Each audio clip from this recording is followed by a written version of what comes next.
तो friends, story शुरू होती है 5 दिसंबर 1945 से, जब यूएस नेवी के 5 टॉर्पीडो एयरक्राफ्ट टेक ऑफ लेते हैं फ्लोरिडा से अपने रूटीन ट्रेनिंग मिशन के लिए। इस मिशन का नाम फ्लाइट 19 रहता है। इस मिशन में 14 क्रू मेंबर्स के साथ साथ एक squadron leader lieutenant Charles Carroll Taylor भी रहते हैं।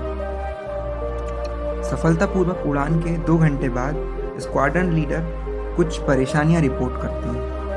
उनका मेन और बैकअप दोनों कंपास काम करना बंद कर देते हैं और वो दिशा भटक जाते हैं और कुछ समय बाद वो डिसअपीयर हो जाते हैं। उन्हें खोजने के लिए बाद में एक 13 क्रू मेंबर्स का सर्च एंड रेस्क्यू मानियर एयरक्राफ्ट भी भेजा जाता है, जिसका भी कुछ पता नहीं लग पाता है कुछ समय बाद। इन एबनॉर्मल एक्टिविटीज़ के बाद air and sea search operation start किया जाता है, जो कि उस समय का सबसे बड़ा सर्च ऑपरेशन रहता है।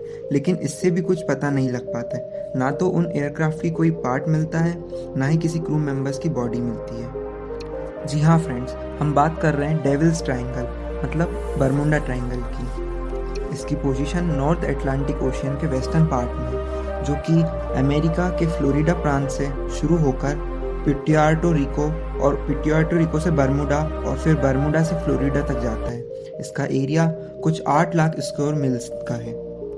ये जगह सिर्फ कुछ सालों से ही विख्यात नहीं है, बाकी 18 और 19 सेंचुरी में भी इसका काफ़ी जिक्र हुआ है। क्रिस्टोफर कोलंबस भी अपनी डायरी में लिखते हैं कि जब वह इस जगह से गुजर रहे थे तो उनका कंपास भी रॉन्ग सिग्नल देने लगा था। पुराने समय में इस जगह को ग्रेवयार्ड ऑफ अटलांटिक और सी ऑफ डूम भी कहा जाता था।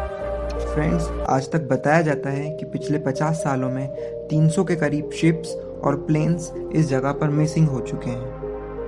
1964 में छपी एक magazine Argosy the deadly Bermuda Triangle में भी इसके बारे में बताया गया है। इससे जुड़े सारे एक्सीडेंट को समराइज करके एक दूसरे से लिंक करने की कोशिश की गई है। इस जगह पर ऐसे ही बहुत सारे इंसिडेंट हुए हैं। उसी में एक इंसिडेंट आता है जब 1918 में यूएसएस साइक्लोप शिप नाम का एक शिप यूएस नेवी का, जो कि सबसे बड़ा और सबसे तेज शिप था, 306 लोगों के साथ 11,000 टन मैग्नीज वॉशिंगटन के पास बेल्टीमोर शहर से ब्राज़ील ले जा रहा था। वह सही सलामत और साफ मौसम में निकला था, लेकिन कुछ समय बाद उसका भी पता नहीं चला।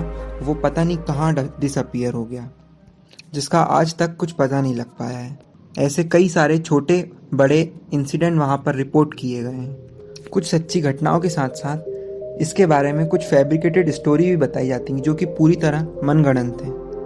लेकिन आज तक इन सारे इंसिडेंट का पता लगाने में सब असमर्थ रहे हैं। क्या वहाँ पर पायरेट्स यानी समुद्री लुटेरे रहते हैं, या कोई बहुत बड़ा सी मॉन्स्टर वहाँ रहता है, या कोई बहुत बड़ा सी होल वहाँ पर है जो अपने अंदर सारी चीज़ों को समा लेता है। लेकिन अगर हम एक्सपर्ट की बातों को माने तो कई जायज़ कारण भी सामने आते हैं, जैसे बॉर्डर मैनहॉफ इफेक्ट या फ्रीक्वेंसी इल्यूजन। इससे ये मतलब है कि ऐसे इंसिडेंट तो सारी दुनिया में होते हैं, लेकिन लगातार नामों में आने के कारण हमने इस जगह को हाईलाइट कर दिया गया।